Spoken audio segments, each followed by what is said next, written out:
Live from Studio 125, we've got a jam-packed week of Quinnipiac athletics to serve up on Sports Paws. The men's ice hockey team challenged more nationally ranked opponents. A former Bobcat makes her return to Hamden. And snow starts melting and the grass starts growing for spring sports. It's all happening on Q30 TV. Sports Paws starts now.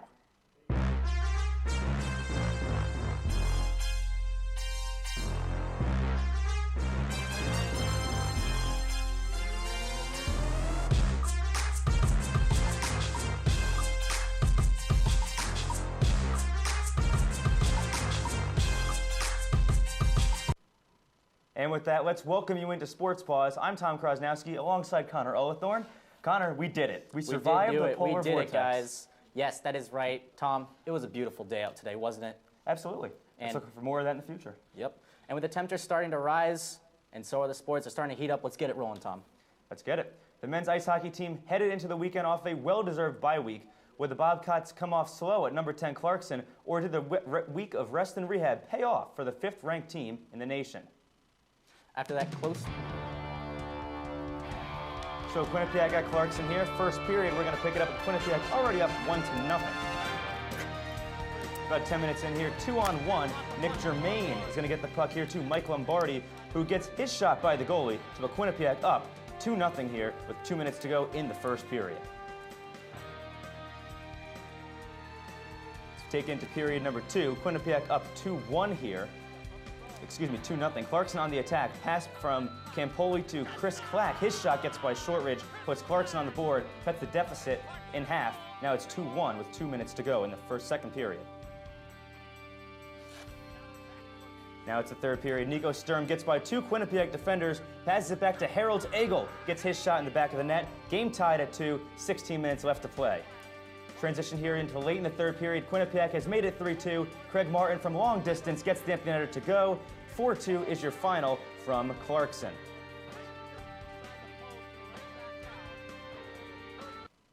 After that close win, the Bobcats traveled to Canton, New York to play St. Lawrence. The game finished as a 7-2 mauling for the Bobcats. The power play was in full spring as Chase Prisky, Odin Tufto, and Wyatt Bongiovanni scored all on the power play.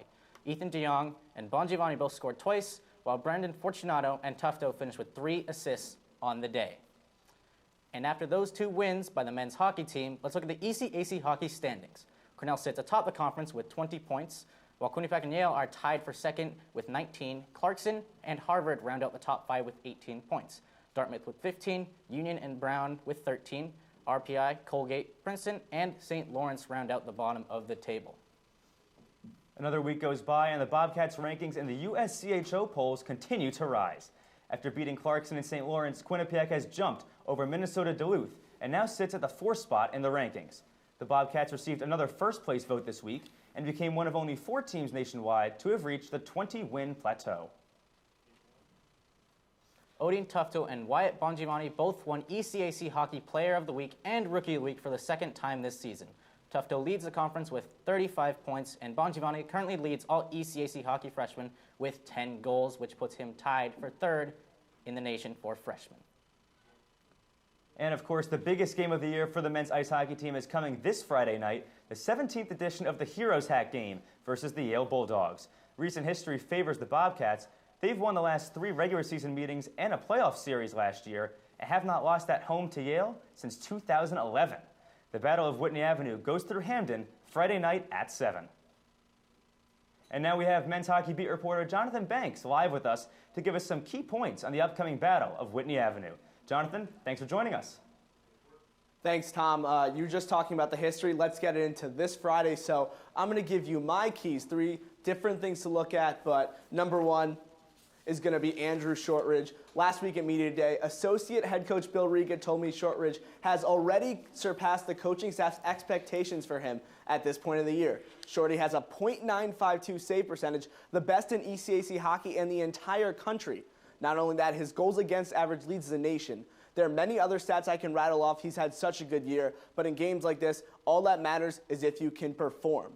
Shortridge had a 32-save shutout earlier in the year when UMass, currently ranked number 2, but when they went to Hampton, they were the top team in the country.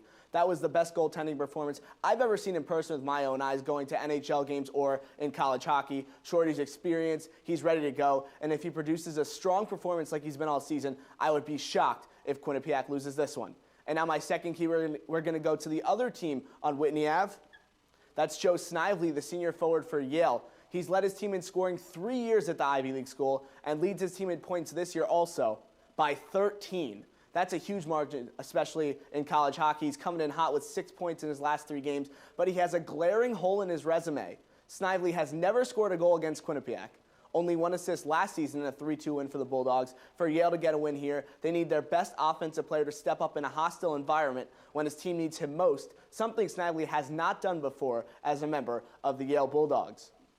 And lastly, my third key here is Hamden, the city where the game is going to be played. Quinnipiac and Yale going to be home, courtesy of the Bobcats. Quinnipiac has dominated this rivalry in recent memory, excluding that 2013 national championship where Yale bested them, but that wasn't in Hamden. In terms of games in Hamden, the last time Yale beat Quinnipiac here dates all the way back to the 2010-2011 season. I was doing research today, and it took me about 20 minutes to find it. That's 8 games in a row Yale hasn't won in Hamden, not even counting the results of games in New Haven. If Bobcat Nation shows up at full peak, Quinnipiac will be heading into Saturday night's game against Brown, a game no one is really talking about, on a 5-game win streak. That's all I have for my keys of the game. Tom, Connor, back to you guys at the desk. Thanks, Banks. Great job. Looking forward to Friday night, but now we slide off the ice and we go onto the court. The Quinnipiac women's basketball team recently took on Monmouth last Friday night. Let's see how they fared. The Hawks kept it close until the 4th quarter when the Bobcats outscored them 19-7. Paula Stratmane nearly had a double-double. Taylor Hurd, Aaron McClure, and Paige Warfel all scored in the double digits. Quinnipiac would look to keep the hype train rolling back home 2 days later versus Ryder. We'll pick up this matchup of the top 2 teams in the MAC in the 2nd quarter. Again, Quinnipiac, the number 1 team coming into this game at home. Ryder, number 2, big game. Let's pick it up in the 2nd quarter. Edel Thornton going to get the ball here. She takes the feed from Aaron McClure and sachets around the Ryder defense for an easy 2 points. Still in the 2nd quarter, Paula Stratmane makes a Ryder defender bite, and she is going to slash to the cup for 2 of her 18 points on the day. Bobcats up 37-31 at the half. Taking it out of the break, Aaron McClure, she's just going to do what she does best here, driving into the lane and getting the friendly roll for 2 more points. She paced the Bobcats with 22 points in this game on 10 of 17 from the floor. The Bobcats' scoring was on point on Saturday, but the defense is what really separates this team. Here, Brittany Martin picks the pockets of the Bronx, distributes to Jaden Ward for a gritty 2 points that made it 45-36 Bobcats.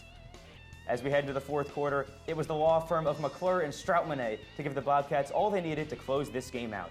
Stratmane hits another open jumper here, and then she's going to defer to Aaron McClure just a few plays later, a little role reversal. She's going to go through the traffic and get the successful and one. Ooh, and one, love it.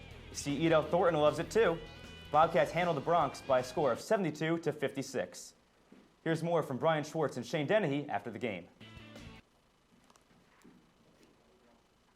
Another MAC contest and another Quinnipiac victory. I'm Brian Schwartz, he's Shane Dennehy, and this is the rebound for Q30 Sports. Shane, a 72-56 Quinnipiac win over Ryder this afternoon, and the star of today's game was Aaron McClure. She had 22 points and 8 rebounds, another force for the Bobcats. Yeah, Aaron McClure has just been unreal, and like she just said in the post-game press conference, Ryder really brings out the best of her. We don't know what it is, but they're really a physical team, and maybe that motivates you a little bit. You don't get so safe. You're like, I have to embrace this, and she took a bit of some knocks at the beginning of the game. She banged her head against the knee of a cameraman, and then she got slapped in the face on a layup. So that really motivated her. But honestly, tremendous performance from her. She had to go against Stella Johnson, who's the leading scorer in the MAC, checked her, held her to 22 points, and then did it on the offensive end as well for herself. So she really all-around game from her and really showed why she was a preseason MAC Player of the Year. And it wasn't just her. It was a lot of players in the Bobcats team that played well on the offensive side and the defensive side. Paula Stratmane was one of those. Yeah, surprisingly didn't get any rebounds, but contributed offensively. Her passing is unreal. She's just really been so dynamic for the Bobcats this year as she has in her 4 years, and she's looking to go out on top as a senior. So she's really such a tough matchup for any team, just her athletic ability, being able to knock down the three, bang inside. So she's really going to be a tough matchup going forward, and her and Aaron have Aaron McClure both really stepped up in the absence of Jen Fay. Yeah, Trisha Fabry said Jen Fay will likely be back for their next game, but she would not promise us that. But she said it is likely that Jen Fay will play in the next game. But in her absence, the Bobcats have played as a team, and that's what Trisha Fabry said. Pretty much that's what the Bobcats have always done, and that's what they've built this program about, being a team. Yeah, no, the 5 in, 5 out, that's what that's all about, the team. Getting everyone reps, getting everyone used to playing, and you're really seeing players reap the benefits of that with Paige Warfel, Jaden Ward really stepping up. And Paige Warfel, I think, has just been awesome. Once Mac Play has started, she's really gaining. She has scored in double figures the past 3 games, had 8 points today. And she's really been just tremendous on the offensive rebounds as well. She just constantly crashing those. So Quinnipiac really, yes, one of their star players is out, but you can't even tell that they're able to handle this and continue this unprecedented run in Mac Play, winning 40 games in a row. 40 games in a row, 10 straight this year to start off MAC play, 10-0 in conference for the Bobcats. For Shane Dennehy, I'm Brian Schwartz. Quinnipiac wins it again. They beat Ryder. Next up is Niagara on Thursday. So where does this season of dominance put the Bobcats? Well, first, what a surprise, Tom. And they're undefeated. But Ryder and Marison close second and third. Canisius and Niagara are tied for fourth, while Monmouth and Siena, Manhattan, Fairfield, and St. Peter's all under 500 right now. And Iona is at the bottom of the table, winless. Erin McClure won MAC Player of the Week after scoring 17 points per game on 45% shooting throughout the weekend. And against Ryder, she scored a season high of 22 points. This MAC award is her second of the season. It's been a high-energy start here on Sports Paws, but there's still plenty to come. Men's basketball analyst Kevin Higgins will join us in the studio to break down the Bobcats. The women's ice hockey team dueled a familiar face on Friday night. And of course, our top 5 plays of the week. We're not going anywhere, neither should you. Sports Paws returns in 2 minutes.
Welcome to the WQAQ Morning Show. Dan Ball and Emma Spagnolo joining you here from the QAQ studios in Hamden. And Emma, it is that time of year again.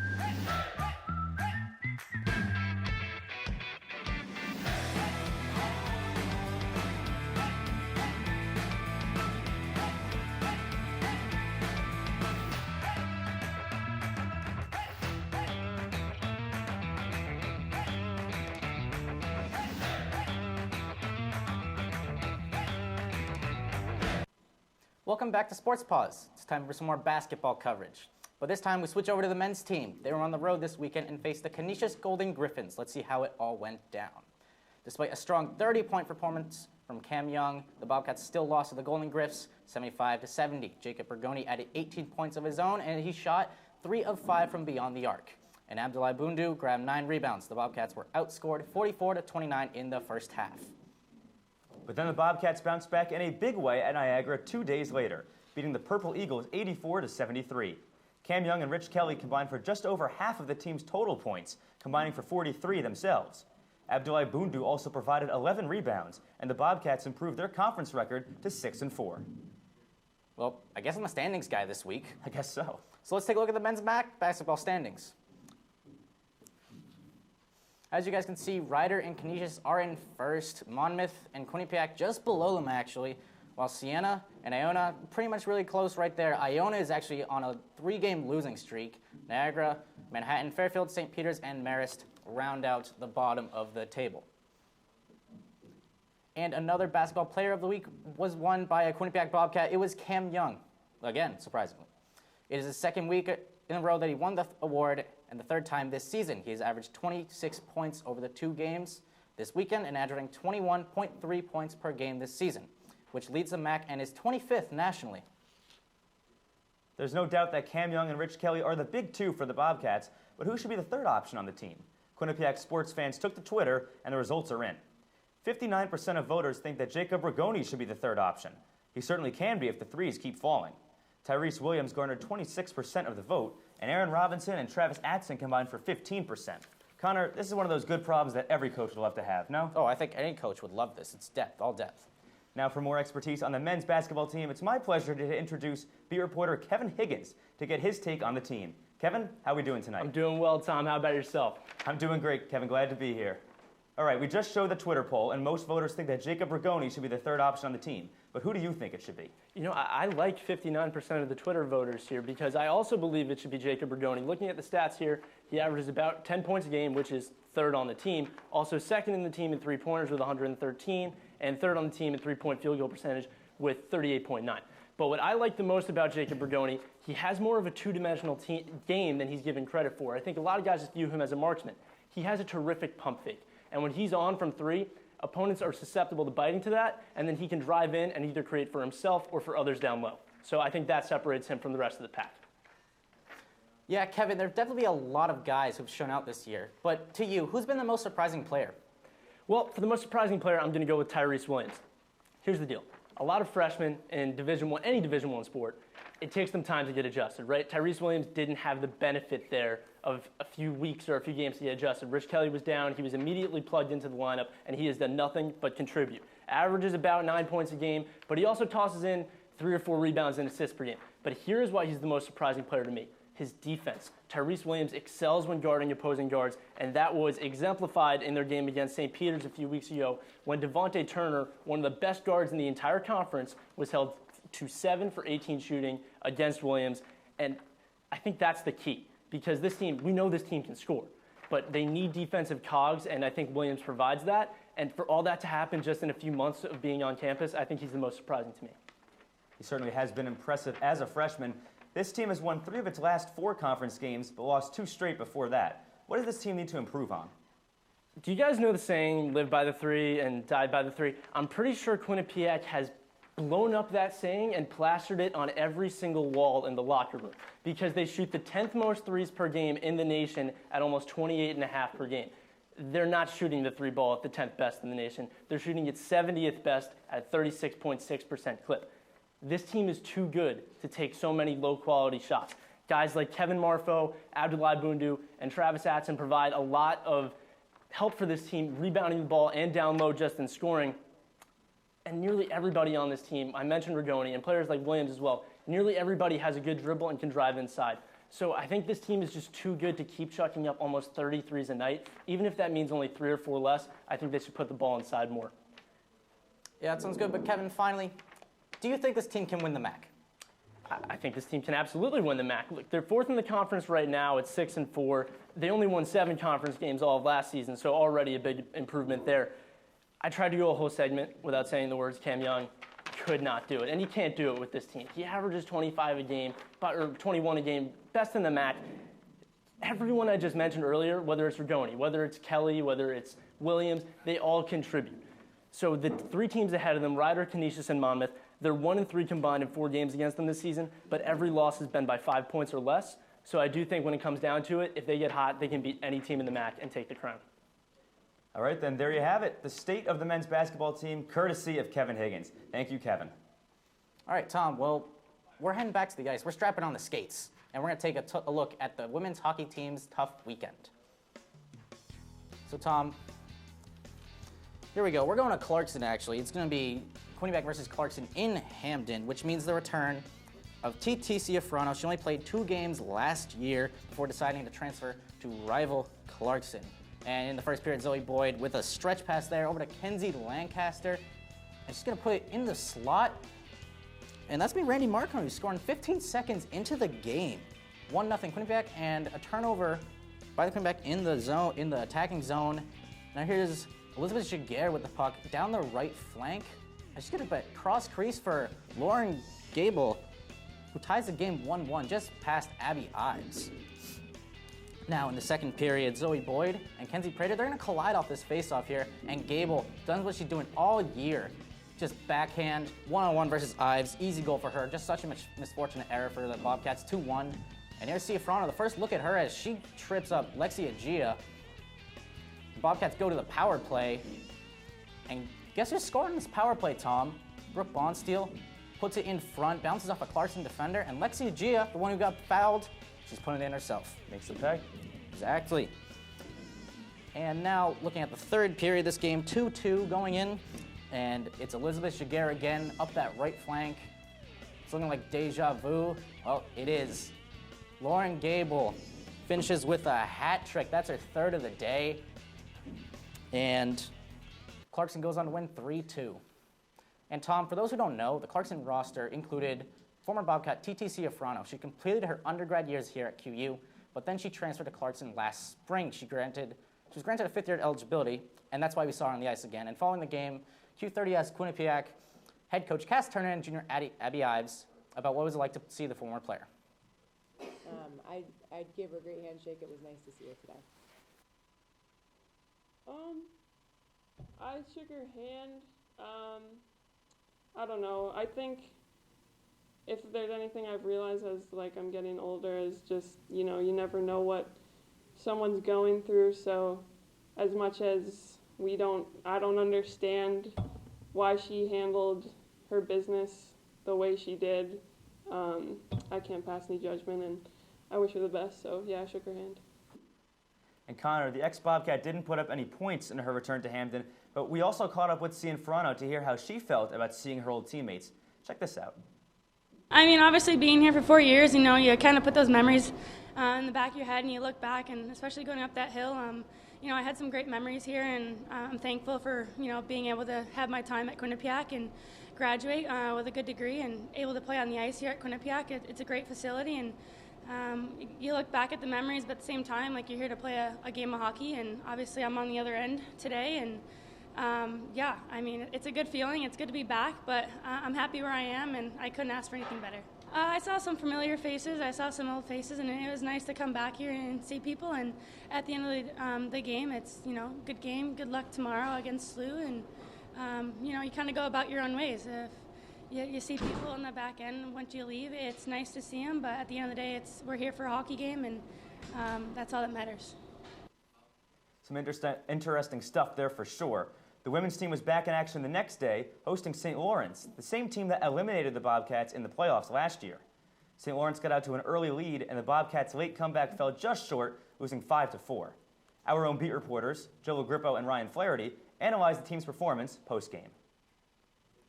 Hi, I'm Joe LaGrippo alongside Ryan Flaherty here on The Rebound. The Quinnipiac women's ice hockey team had a rough weekend this weekend, dropping both of their games. Ryan, what are some positive outcomes you can take away from this weekend? Well, Joe, I think my biggest takeaway from this weekend is that they're getting better every game.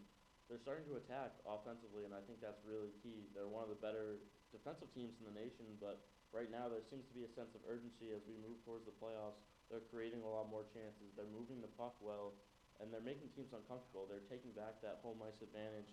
That's been a problem for them. They haven't played well here at the Frank Perotti Jr. Arena, and I think if they can continue to do this and continue to get better week by week, that we should start to see some better results. Abby Ives had a rough day today and a little bit of yesterday. How important is she to this team? Again, you know, you said a rough weekend, and I think this is an outlier. And you look at the 23 starts she's had before this weekend. She has a .930 goal save percentage, under 2 goals against average. She's had 4 shutouts. You know, she's really the backbone of this team, and especially now with Allison Small leaving the program and Logan Angers being injured at the moment, she's going to take on a big role, and she's playing phenomenal. She's playing at an elite level, and I think they should expect that, and I think she'll be able to bounce back next weekend at Yale.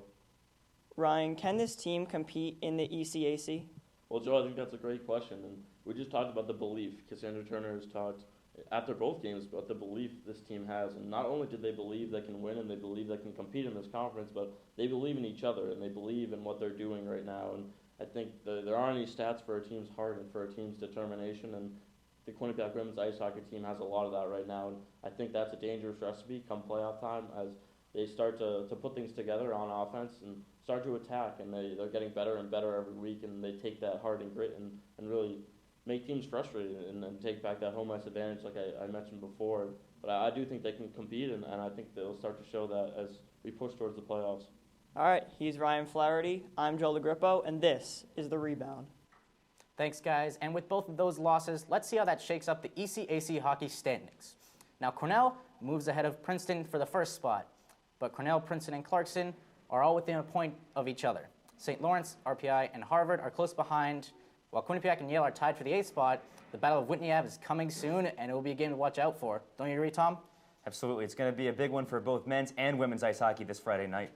But that'll do it for winter sports. But stay with us. Stay tuned to Sports Paws. We're going to take you around the start of spring athletics. Don't go anywhere. You'll want to see the top 5 plays of the week, so stick with us.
Welcome to the WQAQ Morning Show. Dan Ball and Emma Spagnolo joining you here from the QAQ studios in Hamden. And Emma, it is that time of year again.